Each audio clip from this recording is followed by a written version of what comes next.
Boa tarde a todos e todas. É com muita satisfação que eu estou abrindo esse encontro promovido pelos grupos do Núcleo de Pesquisa em Lógicas Institucionais e Coletivas, o NUPLIC, da PUC de São Paulo, o Núcleo de Pesquisa em Práticas Sociais, Estética e Política, o NUPRA, da Universidade Federal de Santa Catarina, e o Núcleo de Psicanálise, Sociedade e Política, do PSOPOL, da USP, né, que eu coordeno aqui junto com o Ivan. Estevam. Né? Vamos dar início, né, a conversar com a nossa convidada de hoje, de honra, né? Temos a honra de receber a Rita Laura Segato para estabelecer esses diálogos entre o campo psi, os atravessamentos de gênero, classe e raça no Brasil. Agradeço imensamente a sua presença e ao Raoni pela intermediação. Nós pensamos, né, como estratégia de conhecer melhor, né, a trajetória e a obra da Rita Segato, de entrevistá-la, né, fazendo aí uma primeira rodada de perguntas, e convidamos, então, né, estamos os 3 núcleos representados, e convidamos também a Jaqueline de Oliveira Moreira, que é professora do programa de pós-graduação em Psicologia da PUC de Minas. Depois vamos entrevistar também a Maria Cristina Vicentim, que é a coordenadora do Núcleo Lógicas Institucionais e Coletivas do pós em Psicologia Social, da PUC de São Paulo. A Lia Weiner Schumann, que é professora do Departamento de Psicologia da Universidade Federal de Santa Catarina, que aqui representa o Núcleo de Práticas Sociais, Estética e Política da Universidade Federal de Santa Catarina. E a Aline Souza Martins, que é professora do Mackenzie, representa aqui o Laboratório de Psicanálise, Sociedade e Política, o PSOPOL. Então, eu queria, inicialmente, assim, em breves palavras, fazer uma pequena apresentação da nossa convidada especial, né? Para vocês terem uma ideia da vasta produção e da importância da Rita Segato. Então, a Rita é uma antropóloga e feminista argentina que reside entre Brasília e Tilcara, né? É especialmente conhecida pelas investigações em torno das questões de gênero nos povos indígenas e comunidades latino-americanas, estabelecendo a relação entre gênero, racismo e colonialidade. Foi professora do Departamento de Antropologia da Universidade de Brasília, onde recebeu o título de professora emérita, e professora nos programas de pós-graduação em Bioética e Direitos Humanos, até se aposentar como professora titular. Bom, publicou inúmeros artigos e livros, e por conta própria eu destaco alguns dos livros, né? As estruturas elementares da violência, ensaios sobre gênero. Então eu quero iogurte, por favor. Obrigada. Vamos tentar manter os microfones fechados, né? Então, as estruturas elementares da violência, ensaios sobre gênero, entre a antropologia, a psicanálise e os direitos humanos, publicado em Buenos Aires. O Édipo Negro foi outra das obras, e a crítica da colonialidade e outros ensaios. Destaquei aqui 3 dos inúmeros livros. Também saliento aqui algumas ações, né? Ela foi coautora da primeira proposta de cotas para estudantes negros e indígenas na educação superior do Brasil, né? Foi também coautora com 41 mulheres indígenas da primeira proposta para mulheres indígenas. Colaborou na FUNAI com oficinas junto a mulheres indígenas em todo o país, assim como organizações de mulheres no México, El Salvador, Guatemala, Nicarágua e Honduras. Bom, são muitas aí as ações, né? Atuou como perita no Ministério Público da Guatemala, no Tribunal para o caso Sepur Zarco, e entre outros, né? Destaco também, né, entre as distinções, que ela é professora honoris causa de várias universidades, como a Universidade Autônoma do Entre Rios, na Argentina, a Universidade Nacional de Salta, também na Argentina, de Córdoba também. É catedrática da cátedra Aníbal Quijano, do Museu Reina Sofia de Madrid, e da cátedra Rita Segato, do Pensamento Incômodo, da Universidade Nacional de San Martín, na Argentina. Enfim, é considerada uma das 30 intelectuais mais influentes na Iberoamérica e, enfim, recebeu vários prêmios. Bom, a sua trajetória começa com uma análise da violência contra mulheres em Brasília e vai se expandindo, né, por todas essas. Ela, né, Rita mesmo pode nos contar um pouquinho dessa história, né? Mas, vamos dizer, a questão do feminicídio, da violência contra mulheres, vai ganhando aí um espaço bastante importante dentro da sua trajetória. Então, bom, vamos, a partir assim, desse recorte, né, que eu fui fazendo,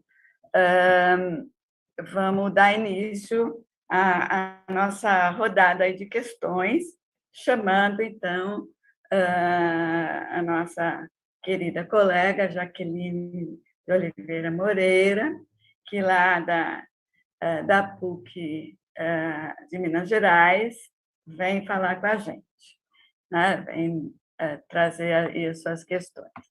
A Jaqueline trabalha com o enfoque do problema da alteridade na obra freudiana, fez um estágio pós-doutoral na Faculdade Jesuítica de Teologia e Filosofia, trabalhando com a obra de Levinas, e trabalha principalmente no diálogo com os problemas psicossociais e as teorias psicológicas, principalmente a freudiana. Então, centrada nas questões dos modos de subjetivação e pós-modernidade, processos psicossociais, sofrimento psíquico e pós-modernidade, violência e juventude e de medidas socioeducativas. Nós participamos aí juntas do coletivo Amarrações Políticas com Juventudes. É organizadora de vários livros e temos aqui, então, muitas articulações e muitos diálogos juntos, né? Estou apresentando também um pouco para a Rita se situar aí na conversa com Jaqueline. Então, passo a palavra, então, Jaqueline, para você. Então, gente, boa tarde a todos, a todas, a todes. Boa tarde, Miriam. Boa tarde, sobretudo, professora Rita, né? É um prazer enorme, uma felicidade, né? Talvez o termo mais correto, poder estar aqui com vocês. O Renan ia acessar aqui. Gente, por favor, vamos fechar. Eu acho que quando as pessoas entram, entra aberto, né? Mas um prazer enorme estar aqui, né? Nesse recorte de tempo, né? Assim, comemorando a história de produção intelectual, né, de uma implicação e convocação para o reconhecimento do outro. É um recorte que não consegue contemplar a riqueza que é o trabalho da professora Rita Segatto, né, esse processo.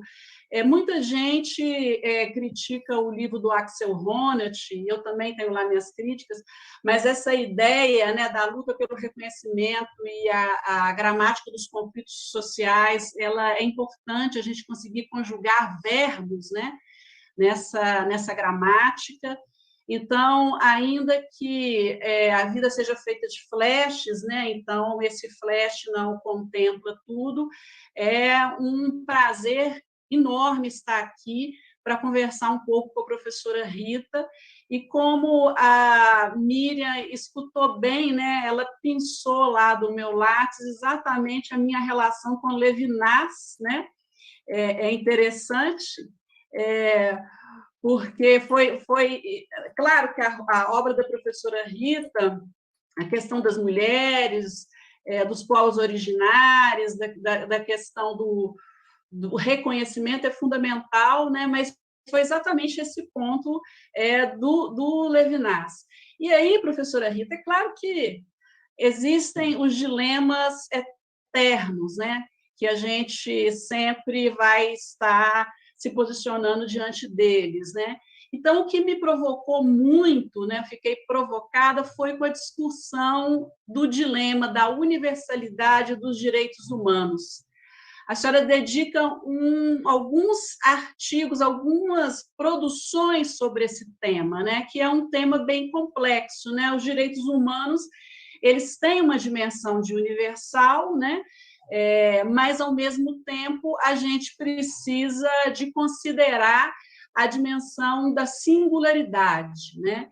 E nessa discussão, eu vou falar você, Rita, não vou falar senhora, não. Não, por favor, não. Então, você faz uma aposta, né, no reconhecimento da alteridade radical, a aposta no desejo do reconhecimento da alteridade radical. Essa que é a aposta que eu pude localizar na sua discussão, né? E aí é muito interessante que aí você faz essa discussão entre moralidade versus ética, cita o Levinas, cita o Dussel, e faz uma ponderação sobre a questão do judaísmo do Levinas e do cristianismo do Dussel, né? Então, nessa opção, né, do desejo do reconhecimento da alteridade radical, você cita o autor que inaugura esse tema, né, que é o Levinas, e na nossa discussão aqui nas Américas, o Dussel. Para depois, na verdade, convidar o Fernando Savater, né? E aí, né, na dimensão da ética como amor próprio, né, o Fernando Savater, ele tem uma leitura a partir de Schopenhauer, mas ele tem uma outra... Essa é uma tese dele, né? Eu até peguei aqui o livro e ele faz uma epígrafe citando Fernando Pessoa, o Álvaro de Campos, é assim: és importante para ti, porque é a ti que te sentes. É tudo para ti, porque para ti és o universo. E o próprio universo e os outros são satélites da sua subjetividade objetiva. É importante para ti porque só tu és importante para ti. E, se é assim, não seriam os outros assim? é muito interessante, né? O Fernando Pessoa traz essa dimensão de que eu me vejo como importante, mas o outro também está se vendo como importante, né? Como lidar com essa questão. Mas aí a ética do amor próprio, ela traz um outro conceito de amor próprio que se opõe à tradição. Então, o Fernando Savater vai falar: se eu não amo o humano que há em mim, como eu vou amar o humano que há no outro, né? E aí ele traz essa discussão, essa crítica à tradição ética que desfez da discussão do amor próprio.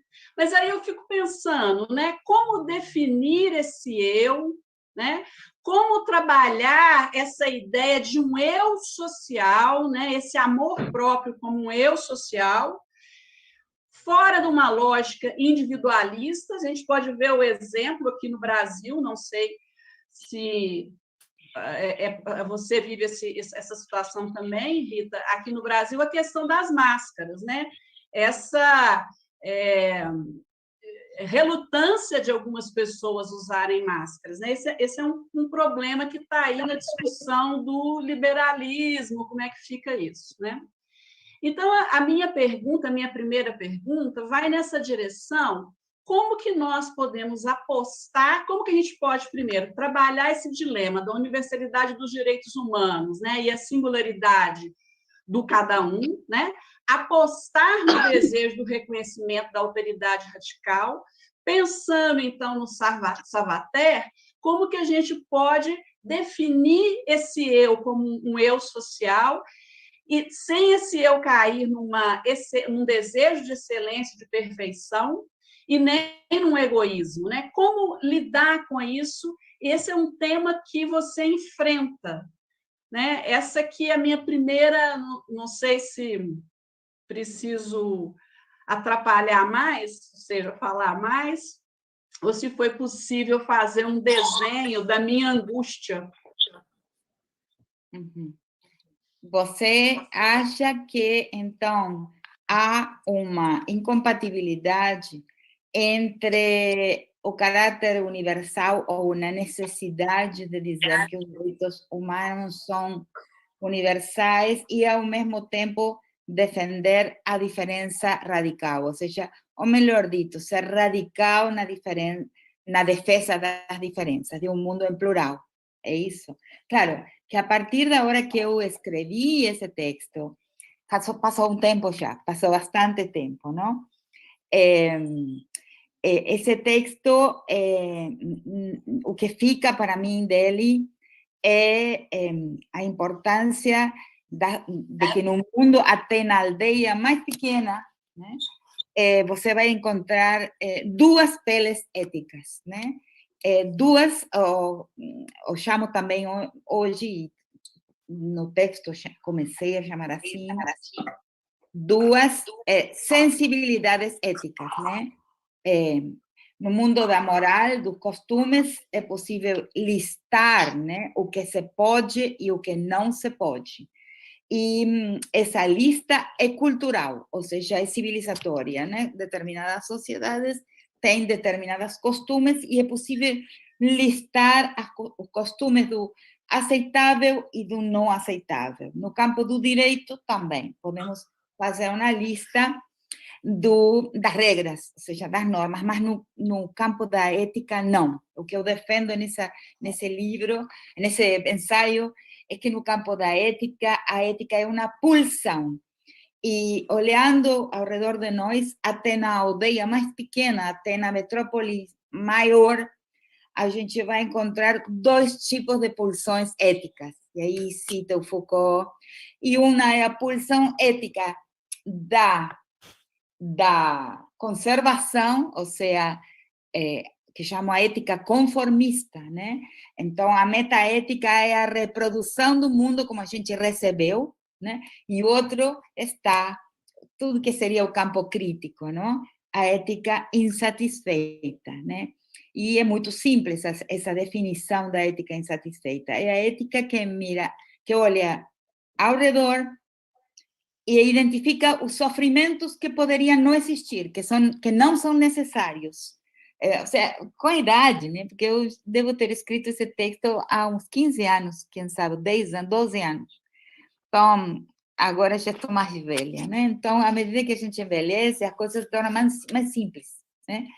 Então, quais são os sofrimentos, os padecimentos instalados por costumes que podem desaparecer, né? E aparece, aí surge o grande tema da nossa visão racista, que diz que existem povos de história e outros povos são de costumes, ou seja, são povos de repetição, o que é uma visão absolutamente racista do que ocorre na realidade, porque todo povo humano está na história, todo povo humano está no tempo e é atravessado pelo tempo e digamos, atropelado pelo tempo, intervenido pelo tempo e muda.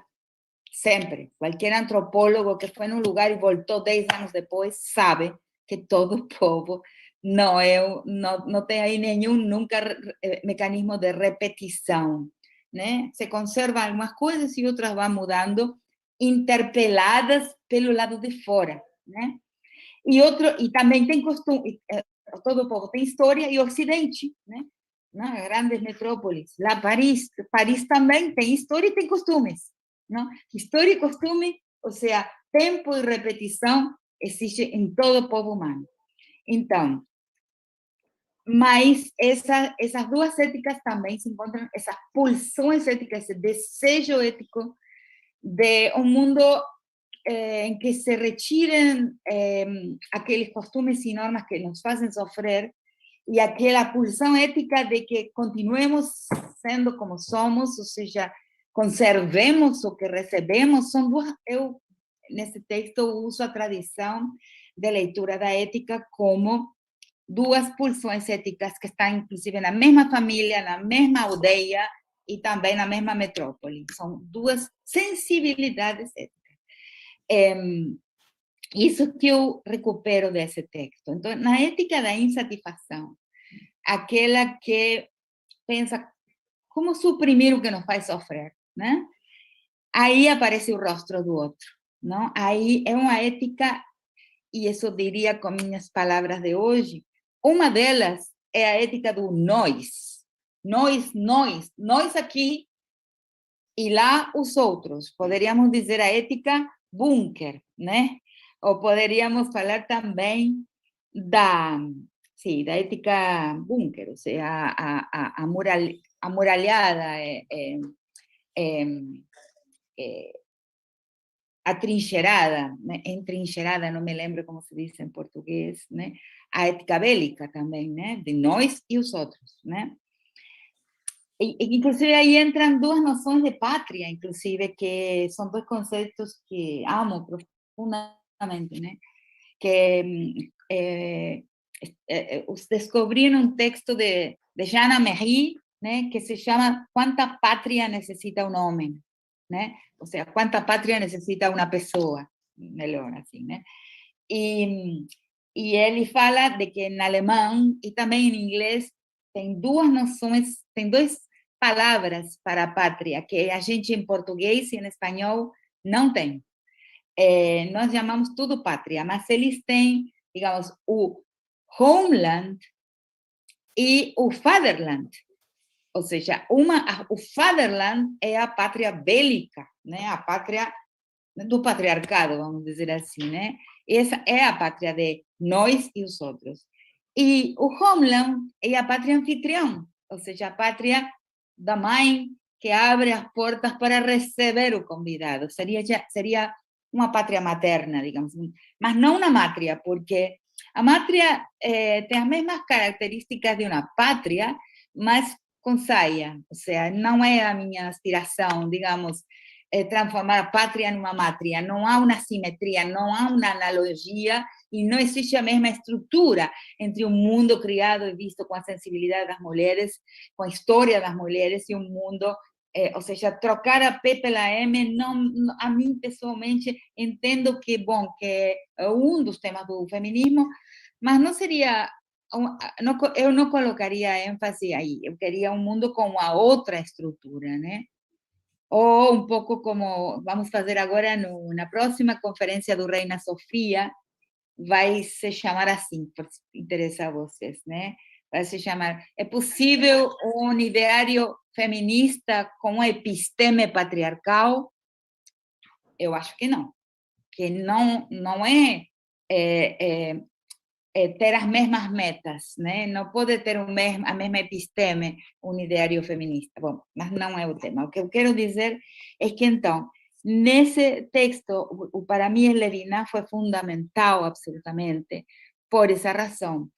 Porque os outros, a outridade, a alteridade, a diferença, o mundo plural, as soluções das outras civilizações são fundamentais para enxergar o limite da nossa civilização. Então, ali, depois de escrever esse texto, vários anos depois, eu encontro a figura do espelhinho da rainha Má, que nos contos de fada, esse espelho da rainha Má é um instrumento feminino, é Má, a rainha é Má, mas tem aí um instrumento, um utensílio fundamental, e eu uso, então, para as humanidades. As humanidades, e aí entra a psicanálise e também a antropologia, são as disciplinas que têm que, como papel, tem que oferecer à sociedade o espelho da rainha Má, no sentido de ver que permitir enxergar o limite do que enxergamos, ou seja, o ponto cego da visada, né? O ponto cego da visada, aí esse espelho mau que dói, que faz doer, é o que te ensina a enxergar o que você não pode, o ponto cego, o canto em sombras, né? E é nesse sentido, não, que eu vou falar. Então vamos para a sua pergunta. Então, Levinas está aí, né?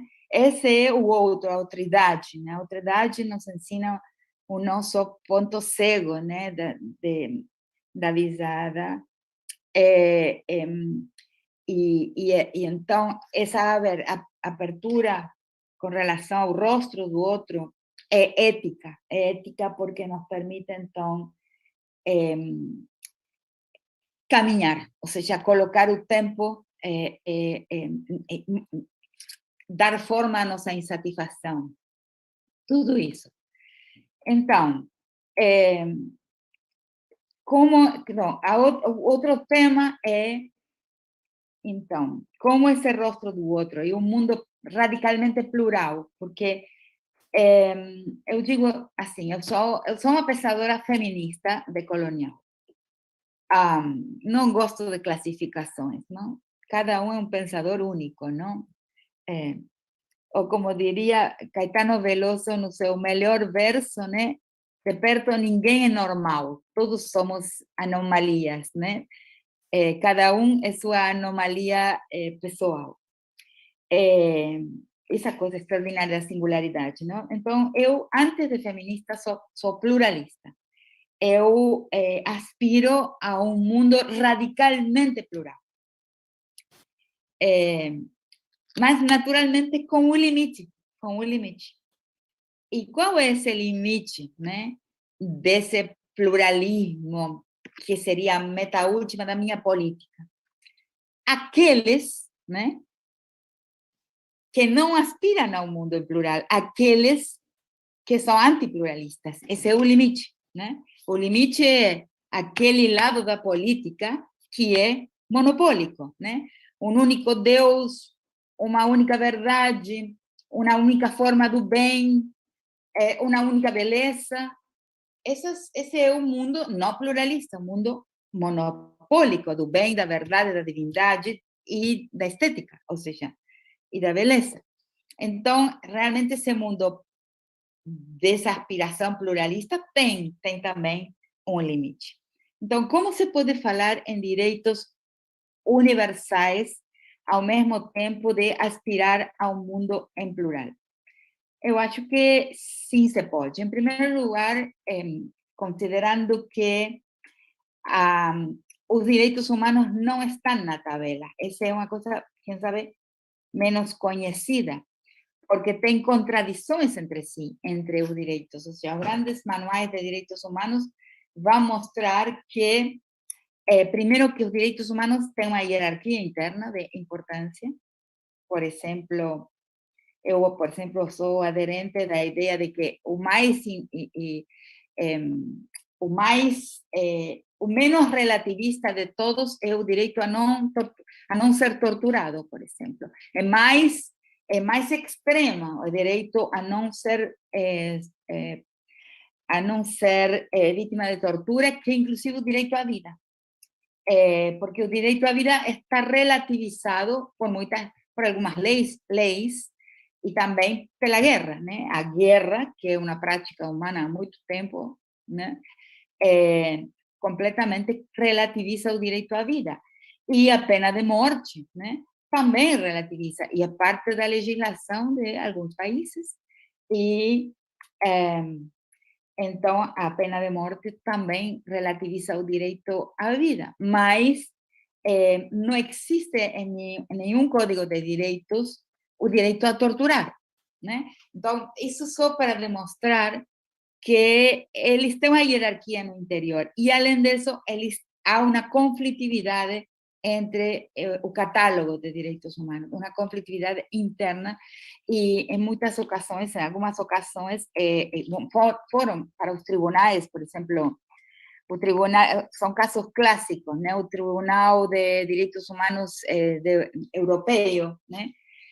Há um caso clássico aí que é o direito à diversidade religiosa, não? O direito à liberdade religiosa, mas algumas religiões dizem que você tem que ir e pregar seu credo, ou seja, tocar a porta dos outros, por exemplo, os mormons, para você predicar. Então, esses são exemplos clássicos nos direitos humanos, não? Casos jurídicos em que algumas pessoas chegaram ao Tribunal Europeu de Direitos Humanos, ou um caso na Grécia, não? Para levar um caso de o direito da privacidade, de não ser incomodado, de não ser molestado, né? Pela prédica que toca a sua campainha e insiste em falar com você para levar uma nova religião. Outros casos, por exemplo, da liberdade de cátedra na França, quando um professor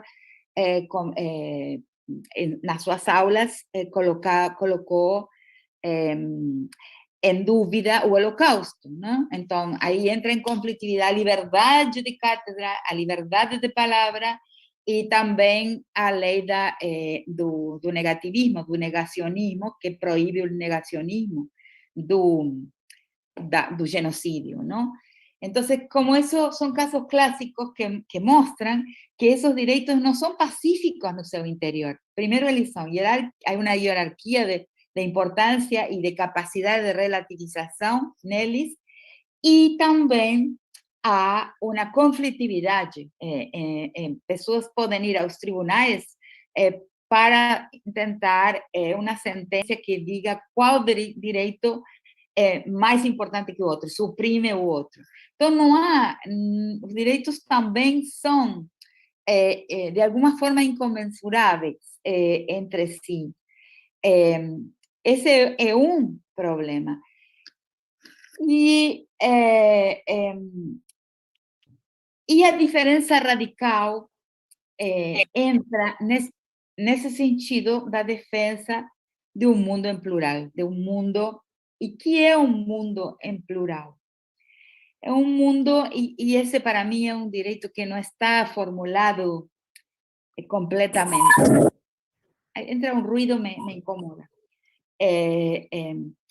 Que é quando a gente pensa, por exemplo, nos povos indígenas, nos povos pré-coloniais, nos povos originários, a gente encontra uma coisa que é curiosa. a pena maior que uma pessoa pode sofrer por uma infração, por um crime contra a comunidade, contra o povo, não é nem a cadeia, nem a pena de morte, né? Na justiça originária, na justiça dos povos, na justiça tradicional dos povos. A pena maior concebida pelos povos originários era, e em alguns lugares pode ainda ser, a pena de, como se diz em português, destierro, não me lembro da palavra em português, de destierro, de exílio. Exílio? Sim, desterramento, ou seja, como se chama? Tem um nome melhor. Bom, a pena de exílio. Ou seja, e aí estaria formulado, né, um direito que não está formulado de uma forma totalmente clara nos direitos humanos ocidentais, que é o direito da pessoa de ter um povo, ou seja, o direito de pertencimento, ou seja, desterrar a pessoa, retirarle, destituir-la dessa pertenência, é o castigo maior que muitas sociedades humanas, por exemplo, na China antiga também, era o pior dos castigos que a pessoa poderia sofrer. E aí tem por detrás um enunciado também, que é esse enunciado do enraizamento, da pertença, de ter um povo, de pertencer como central. E ali, dentro desse enunciado do pertencer, também está a noção, de uma forma como subtexto, dessa diferença radical, né? Dessa pluralidade de mundos, pluralidade de paisagens de enraizamento, né? Que seria para mim um direito quase nem dito pelo seu caráter fundacional da vida, mais que do ser humano, da vida mesma, né? Ter uma raiz, estar enraizado numa paisagem, né? Num ecossistema. Então, eu acho que contradições, tanto a tabela de direitos humanos tem contradições no interior, como também a questão do direito à diferença radical e direito ao enraizamento próprio, e os direitos humanos também incluem ou constituem, tem uma conflitividade, tem uma tensão interna. E aí vou finalizar. Então, isso, por que vemos isso como um problema? Porque estamos entrampados na lógica consistente. Ou seja, porque não percebemos que estar na vida é estar caminhando, digamos, caminhando pelo fio do trágico, né?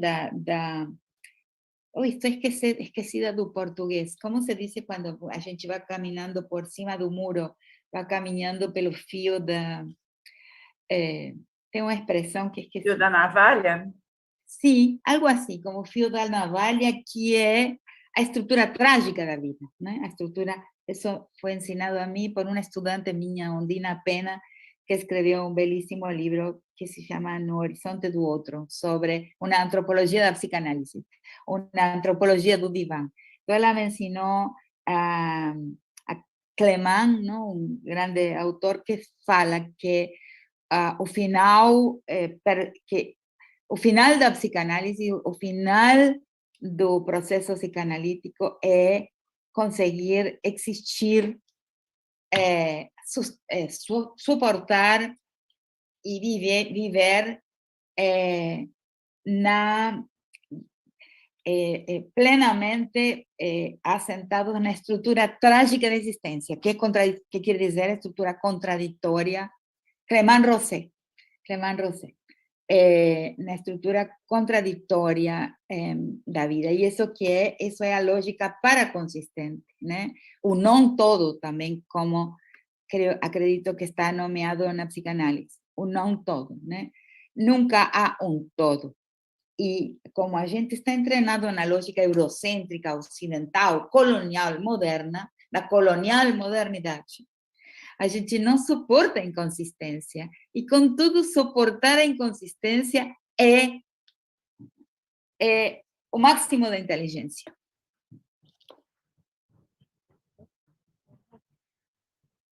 Professora Rita, que maravilha! Assim, eu não sei como é que as outras pessoas estão sentindo, mas eu estou sentindo uma alegria, assim. A senhora você fica olhando porque você tem anotações aí, eu estou impressionada. Olha essa anotação. Desenhos! Desenhos. São desenhos trágicos, são desenhos totalmente inconsistentes. Maravilhoso, maravilhoso. É isso, né? Suportar a vida com essa tragicidade, com as contradições, com os paradoxos, né? Assim, nossa, que maravilha, maravilha. Não, mas também fazer do que a gente faz uma brincadeira, né? Ou seja, conseguir brincar com... Ou seja, creio que o máximo de um ser humano é conseguir que o trabalho seja a brincadeira da gente, né? Seja o desfrute, seja a curtição, né? Então, eu aqui expondo para vocês a coisa que eu gosto de pensar é brincar, é um momento de diversão também. Acho que isso é o melhor da vida. O lúdico, né? O Miriam. Isso. Maravilhoso, né, Miriam? Que não aula. Não maravilha. Realmente, né, essa alegria lembra esse lúdico, né? E a gente tenta fazer do trabalho justamente esse espaço, brincar com as ideias, mas isso não significa não ter posições, né, muito, né, como a Rita tem desenvolvido, muito firmes aí dentro das áreas de trabalho, né? Mas em boa companhia. Eu sempre falo, gente, a gente tem que estar em boa companhia. E a gente está se sentindo muito acompanhado aqui, né, Jaqueline, com essa resposta. Mas vamos fazer a palavra circular mais um pouquinho. E, então, eu vou pedir para Maria Cristina Vicentim, que coordena, então, o núcleo Lógicas Institucionais e Coletivas da Psicologia Social da PUC de São Paulo, né? Eu vi aqui que a professora Bader Savaia veio nos dar o prazer também da sua presença, muito inspiradora, né, na psicologia social.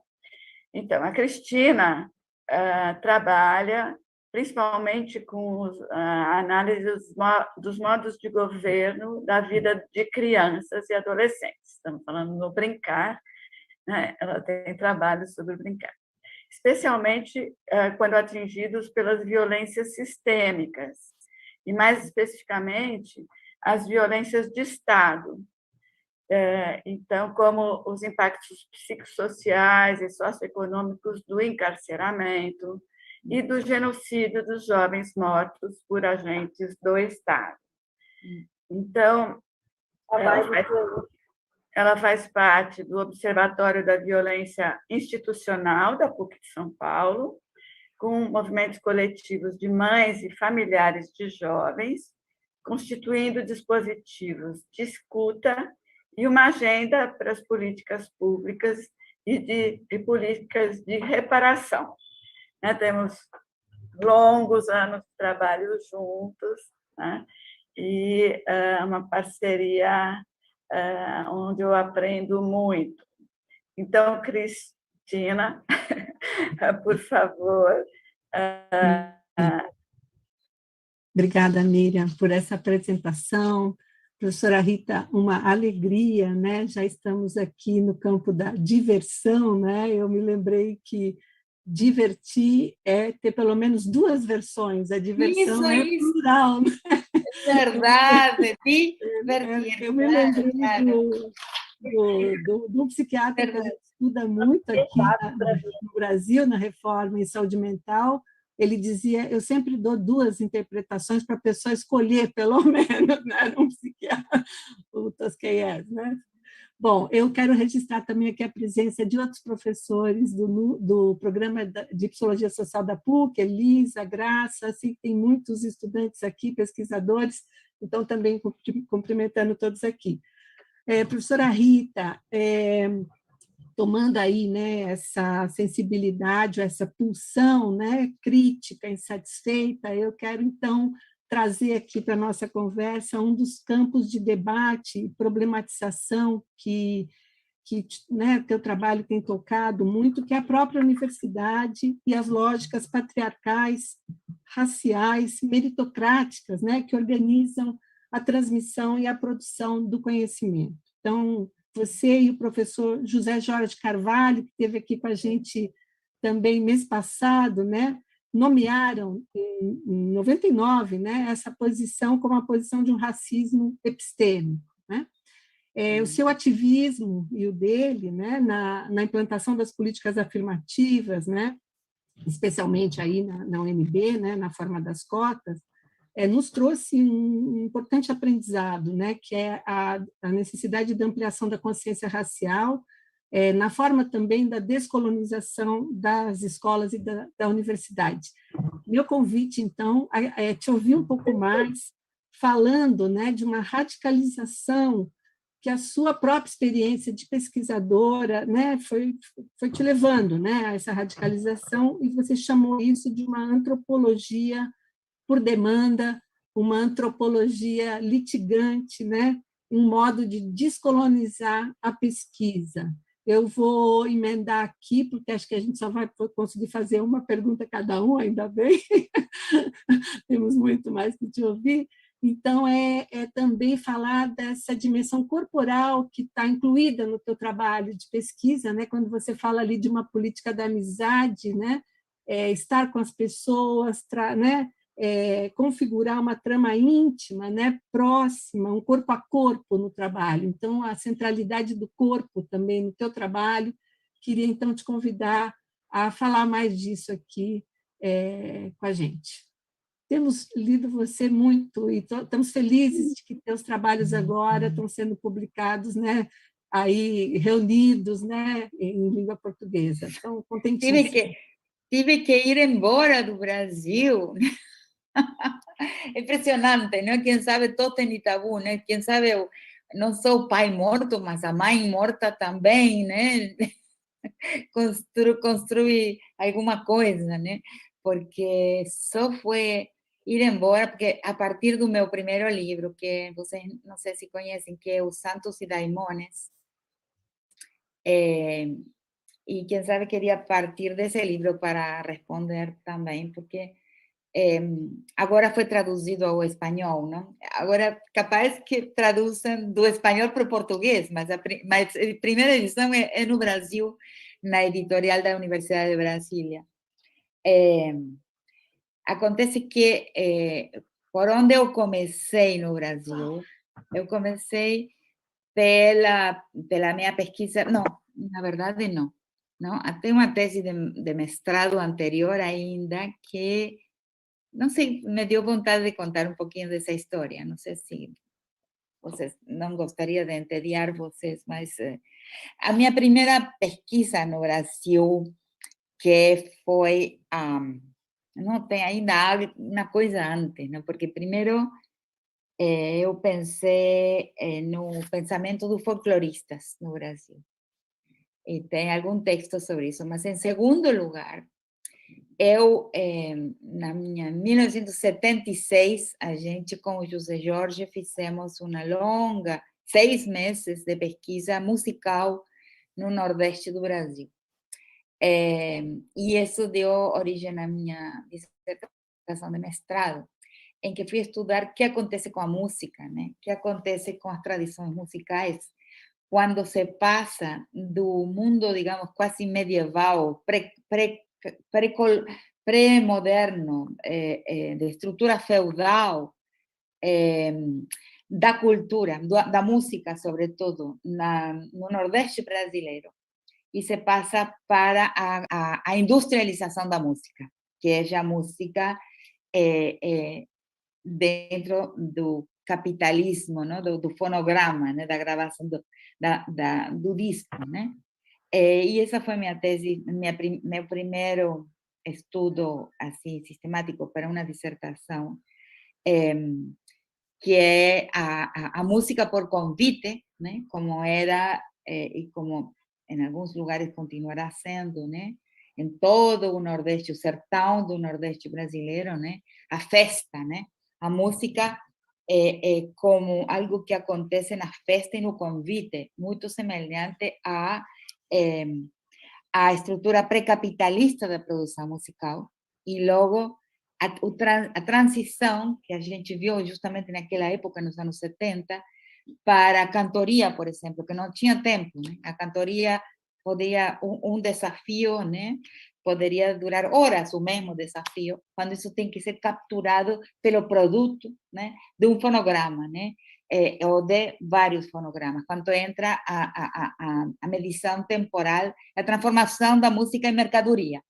Basicamente é isso. Esse foi meu. Mas a segunda grande pesquisa foi sobre o Xangô de Recife, e aí há cruce com a psicologia muito profundo. E esse foi um livro que se publicou, a primeira edição na editorial da Universidade de Brasília, em 1995, e a segunda edição em 2005, e acho que agora já está esgotada, que fiz o que chamei uma exegese recíproca entre dois pensamentos da psique, duas construções, duas representações do psiquismo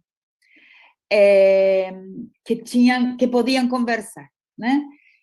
Uma era a dos orixás, ou seja, o teatro da psique, com esses personagens vivendo, dialogando, brigando, ou, enfim, outras formas de relação entre eles no teatro da psique, e inclusive com muitas semelhanças com o mundo grego, e logo a psicologia arquetipal do Ocidente. Nesse momento eu leí Jung e os pós-jungianos. Então, essa conversação entre o Xangô de Recife e o panteão, como o panteão fala do psiquismo humano, e logo no Ocidente fui, digamos, Platão, Plotino, o Renascimento, toda a tradição da representação do psiquismo pelas imagens, até os arquétipos. Então, fiz uma história do Ocidente e coloquei em conversação, chamei de exégese recíproca, a essa tradição da imagem no Ocidente, que não é a mesma freudiana ou lacaniana, que é da palavra, sino das imagens como formas de representação do teatro da psique, e o candomblé. Ou seja, como também o candomblé usa imagens de personagens para falar, né, da pessoa, na construção da pessoa. E esse foi o livro que se chamou Santos e Daimones. Enquanto fazia a investigação, a pesquisa para essa tese, aí vou me encontrar com vários elementos que também formam parte de outros textos. Por exemplo, um texto que lembro agora, que se chama Cidadania, por que não? Que está publicado na revista Dados, do Rio de Janeiro. Porque o que fui encontrando das pessoas, com quem até hoje de algumas sou amiga, é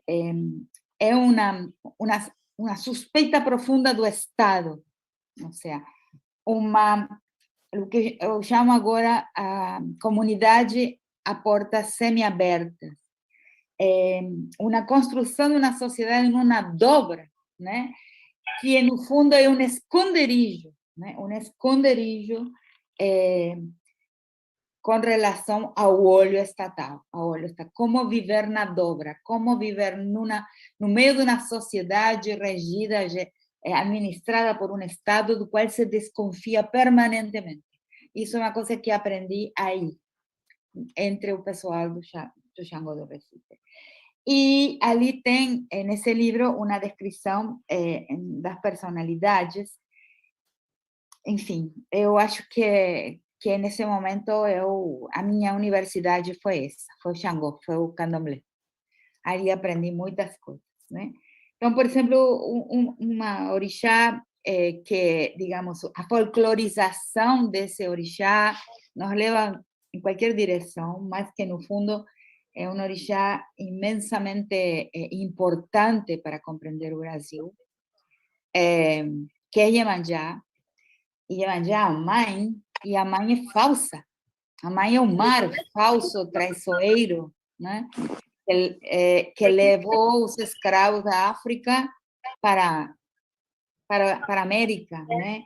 A mãe legítima, e isso está no meu texto sobre o Édipo Negro, que vou usar finalmente, mas tem outros textos anteriores sobre essa contraposição da mãe que cria, da mãe verdadeira, humilde, criadora, que garante a vida, e a mãe legítima, que é Iemanjá, que é uma mãe falsa por completo, que é o Estado.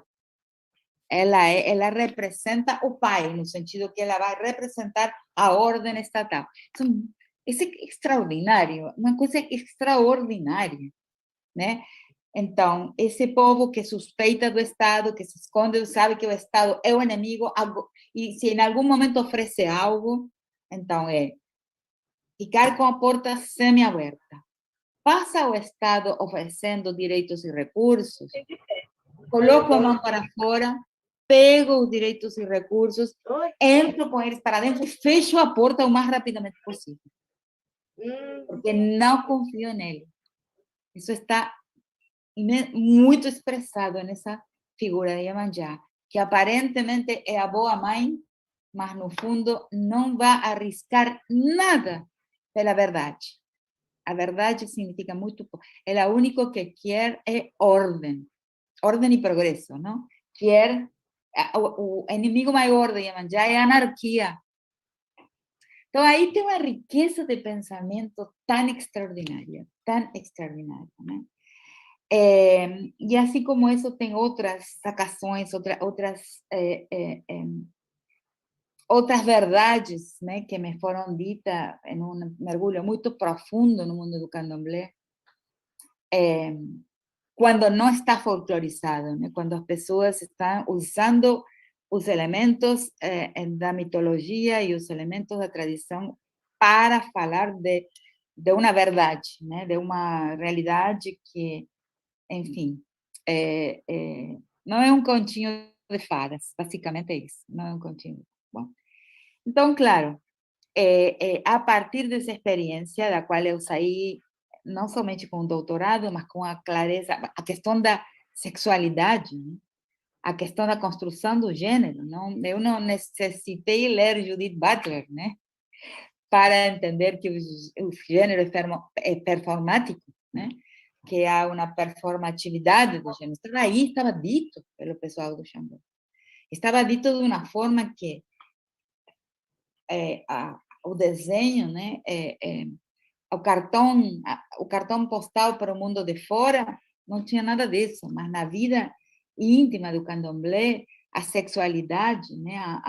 O desejo, a masculinidade e a feminidade, né? E a potência de um mundo andrógeno estavam ditas, estavam aí.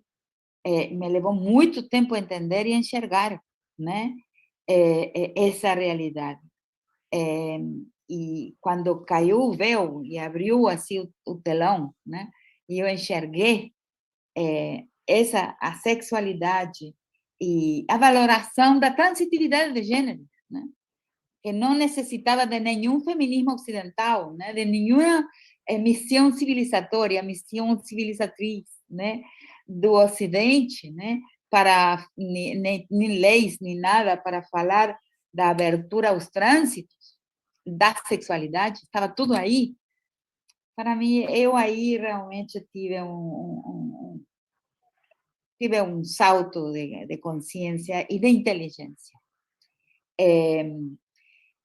Então, fiquei com a dívida muito grande, né? Eu, nesse momento, já percebia o intenso racismo da sociedade brasileira, mas como essa sociedade, da forma que eu a conheci, convivi com ela, habitava uma dobra, tinha uma face ao exterior, uma face pública, mas tinha uma face íntima que transcorria em uma dobra, né? Num esconderijo onde relações políticas, né? Relações de poder, de prestígio, de obediência, e toda uma estrutura política era encoberta por uma linguagem familiar, por uma linguagem doméstica. Ou seja, o público estava encoberto por uma linguagem doméstica, a mãe, o pai, os filhos de santo, irmãos de santo, é uma linguagem doméstica que, no fundo, encobria relações que são políticas, ou seja, é ao contrário do que pensamos. Enfim, era um espaço, uma realidade muito rica, da qual aprendi muito e escrevi uma tese gigantesca, né? Enorme, de 666 páginas, que é o número do como se chama, o anticristo, não? 666.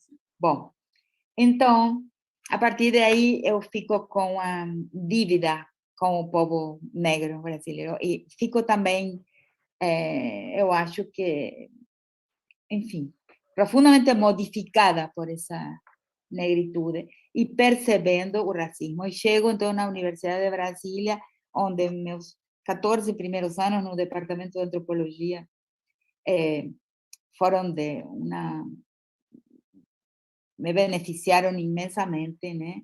E vivi em uma abundância, digamos assim, muito grande de meios e de acesso ao conhecimento e ao debate intelectual, mas então foi que apareceu um estudante baiano do Recôncavo, negro, filho de santo, gay, e absolutamente brilhante, inteligente, que foi Arivaldo, que é Arivaldo Lima, não?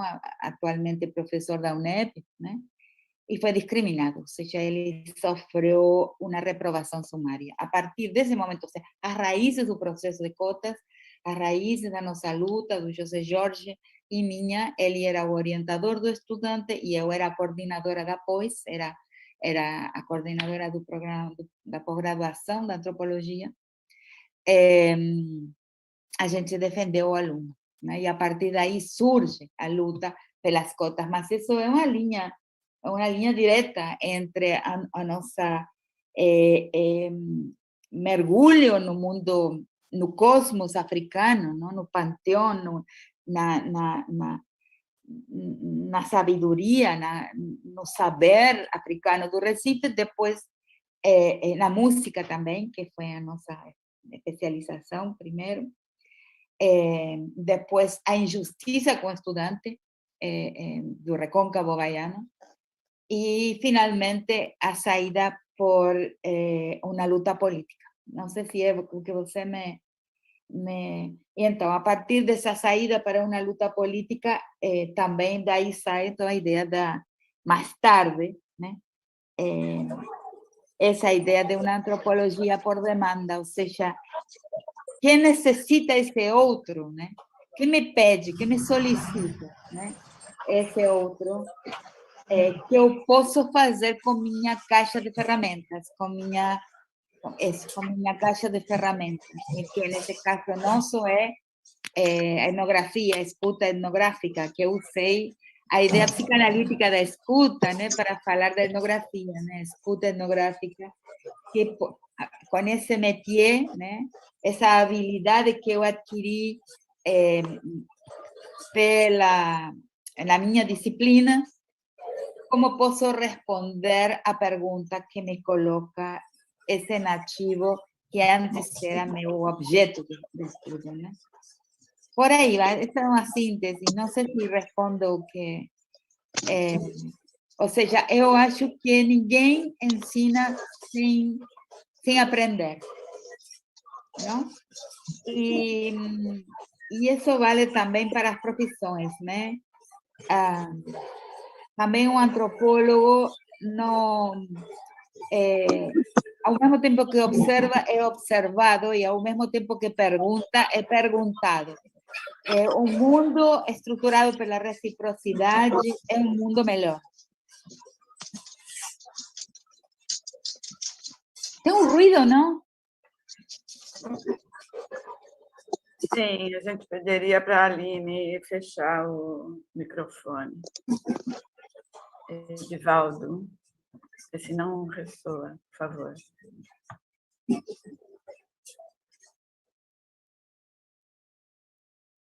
Não sei se eu respondi o que você me perguntou, mas eu fiz assim uma linha do tempo. Maravilha, não conhecia a experiência com a música. Acho que passamos para outra. Obrigada, né, Rita? Seguimos. Bem, muito importante saber de como surgem as questões, né? E como você foi, acho que temos aqui várias gerações nessa sala, né? E acho que essas histórias, né, de como começamos e o que nos provocou, acho que são fundamentais para situar e essa noção de antropologia também maravilhosa. Bom, sem mais, vamos passar, então, a palavra para a Lia Weiner Schumann. Eu vou apresentar um pouquinho, ela é membro de um dos grupos que está propondo aqui essa conversa, o Núcleo de Práticas Sociais, Estética e Política de Santa Catarina, né? Ela se formou em Psicologia Social pela USP e fez um estágio de doutoramento no Centro de Novos Estudos Raciais na Universidade da Califórnia. Então, ela trabalha como um ativista antirracista e é pesquisadora de psicologia e relações étnico-raciais. Autora do livro Entre o Encardido, o Branco e o Branquíssimo, Branquitude, Hierarquia e Poder na Cidade de São Paulo, e do livro Famílias Interraciais, Tensões entre Cor e Amor. Então, brevemente, falando um pouquinho da Lia, para passar a palavra para ela. Obrigada, Miriam, pela apresentação. É um prazer estar com você aqui com a gente, Rita. Eu fiz assim várias perguntas, assim, eu falava assim, qual delas? É muito difícil entrevistar, né? Às vezes, quando eu sou entrevistada, eu tenho vontade de falar para a pessoa assim, responde o que você mais gosta de falar sobre o seu trabalho, né? Mas, de qualquer forma, tem um dos livros, né, que foi o que eu mais tive contato do seu trabalho, que é Estrutura Elementares da Violência, que você coloca a violação, né, como central e sintoma dessa sociedade que precisa de uma pedagogia da crueldade, né, para além do gênero, eu acho.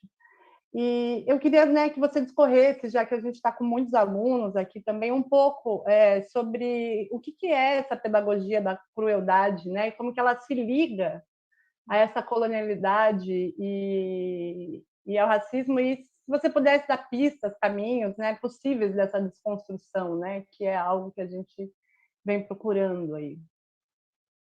Essa é uma pergunta que eu fiz, e a outra era mais um interesse pessoal meu, se você pudesse contar um pouquinho, de quem vai pensando pluralidades de conhecimento na universidade, e que é uma luta que eu tenho feito muito para que outros conhecimentos entrem na universidade, e eles sempre entram de forma muito hierárquica. O conhecimento, e aí o conhecimento africano, o conhecimento indígena, o conhecimento... É como se todos se formassem como outros, e o conhecimento central fosse esse eurocêntrico, assim como se característica também a branquitude, né? Como um lugar de centro. Claro. E a desconstrução mais difícil não é entrar esses assuntos, retirar a hierarquia entre eles, né? É sempre visto como um folclore ou algo, uma anedota, ou aquele estudo de epifenômeno da raça, mas que não é central para entender o sujeito, né? O central, né? Eu sempre lembro de uma vez que eu estava dando Fanon e alguém virou para mim e falou o seguinte: é muito legal ler Fanon para entender os negros, né? Mas ninguém fala é importante ler Bourdieu para entender os brancos, né? O Bourdieu é para entender o universo, né? O nosso mundo, né? E o Fanon para entender os negros, né? Então, esse lugar em que os conhecimentos plurais se tornam como se fossem sempre particulares e o do branco universal, há uma chave para retirar essa hierarquia, né? Sim. Bom, você pode escolher entre as duas perguntas. Uma é mais minha, de uma angústia minha, né, de quem coloca outros conhecimentos dentro da universidade, é sempre visto como um folclore, né? Não, são duas muito boas perguntas. Gostaria muito de uma forma sintética, porque eu tenho trabalhado em torno das duas. Só estou necessitando que alguém me traga aqui na minha casa um copo de água. Alguém? Um minutinho, porque necessito... Okay. Fica à vontade, Rita. Não, listo, já consegui. Então, sobre a pedagogia da crueldade, vou ser hipersintética, eu escrevi sobre esses dois temas. A segunda pergunta, e tenho falado muito sobre ela nas últimas conferências que eu dei. E também escrevi. A pedagogia da crueldade, as pessoas, às vezes simplificam o conceito, né? Muito. Falam assim como, bom, ser malvado, ser cruel. Não, pedagogia da crueldade são todas aquelas práticas, imagens a que estamos expostos e que reduzem o nosso umbral de... Ai, gracias. E reduzem nosso umbral de compaixão, que é o nosso umbral... Uau, tem um ruído. O nosso umbral de empatia. Tudo aquilo que nos vai formateando, que nos vai... E não uso mais a palavra treinar, uso a palavra programar. Tudo aquilo que nos vai programando para programando no sentido do calo, programando no sentido da redução da empatia, eu chamo de pedagogia da crueldade, né? Porque crueldade para mim é ausência de empatia com o sofrimento do outro. Acho que tem a ver também com os termos que usam tanto os psiquiatras como os psicanalistas, né, de perversão e psicopatia, né? Tudo aquilo que vai que vai produzindo como a personalidade modal do nosso tempo, a personalidade de traços psicopáticos. Isso é a pedagogia da crueldade. Isso é o que nos programa para a psicopatia, não como um transtorno, embora sei que não seja um transtorno tratável ou curável, mas não como um transtorno, senão como uma estrutura de personalidade, que eu acho que é a mais funcional para a fase do capital que a gente atravessa. Ou seja, a estrutura de personalidade funcional ao capital hoje é a que tem traços de perversão e traços de psicopatia. E que é isso? É aquela personalidade que consegue cosificar a vida. Ou seja, então, a pedagogia da crueldade é aquela pedagogia que nos entrena, que nos programa para ver a vida como coisa. Ou seja, como seres menos vinculares e mais acumuladores. Ou seja, porque também falo de dois projetos históricos cuja presença a gente pode constatar na face do planeta: o projeto histórico das coisas e o projeto histórico dos vínculos. E todas as pessoas vivemos hoje com pé em cada um. Cada um temos um pé nas coisas, em comprar as coisas, em obter as coisas, e temos também um pé nos vínculos. Mas chega um momento em que temos que escolher, em que a escolha se faz inevitável. E aí a escolha é entre investir coisas nos vínculos, ou seja, perder coisas por preservar vínculos, ou investir vínculos nas coisas. Isto é, perder afetos, perder vínculos, porque estamos entregando nossa vida às coisas. E aqui eu faço uma autocrítica que vocês são psicanalistas, não? Eu descobri o significado de um sonho que tive nestes dias. Me perdoem, mas tenho que rir um pouquinho, né? Até de mim. Né?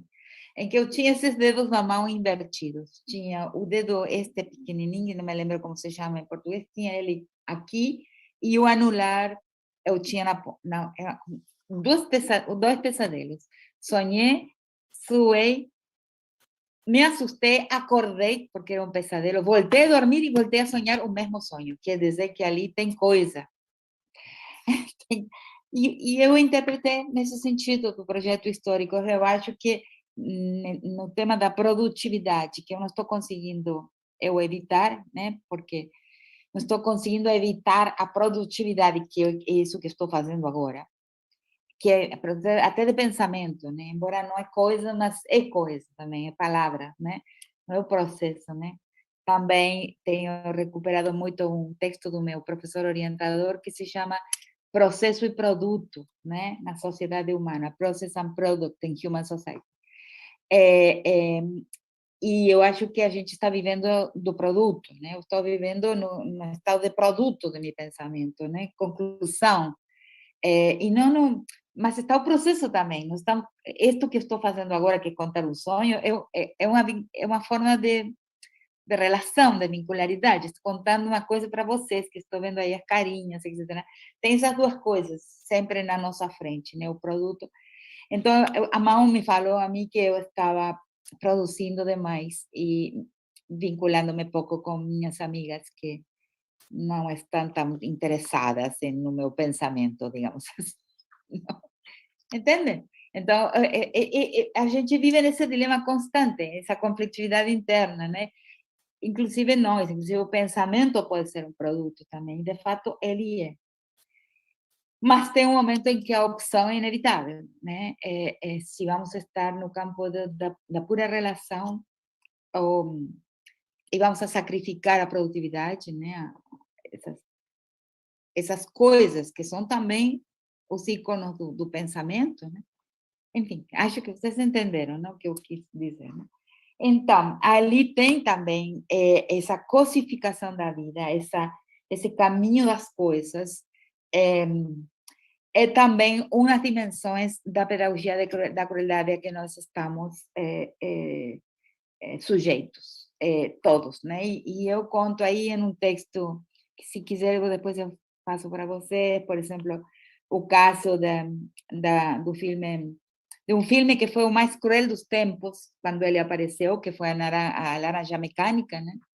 Foi o filme mais censurado da história do cinema. Isso está relatado em um texto meu. E, de repente, hoje é quase uma comédia, ou seja, a crueldade que ele mostra não chega nem, não é nenhum milésimo da crueldade de que muitíssimos filmes mostram hoje,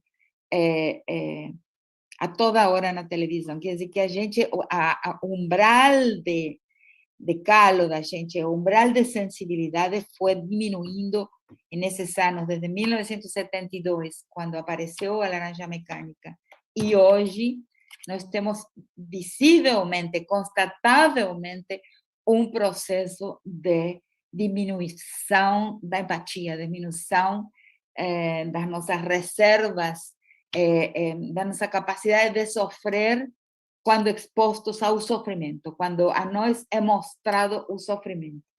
E, bom, tenho exemplos sobre a minha mesma vida, na situação da perícia que eu fiz para Guatemala, ou seja, coisas que primeiro eu não consegui ouvir, não? O julgamento sobre tortura aqui na Argentina, coisas que a gente, no primeiro instante, não consegue ouvir, no segundo instante, a gente consegue ouvir, no terceiro instante, a gente consegue colocar no discurso, ou seja, inscrever no discurso e falar. Para mim, essas são três etapas da dessensitização. Então, pedagogia da crueldade, dessensitização, redução da empatia, que é sinônimo de compaixão, e cosificação da vida, né? Ou seja, produção, manipulação da nossa estrutura de personalidade até incluir nela traços perversos e psicopáticos. Eu diria psicopáticos, não perversos, porque sequer existe um gozo, né? Sequer existe um gozo. Quando há um gozo já não é, já é outra coisa, aí está outra coisa, né? Mas, digamos, quem sabe sociopática seria a definição, ou seja, não sentir, né?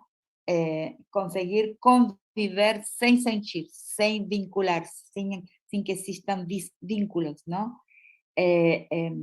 Essa cosificação da vida são todos conceitos de um mesmo universo.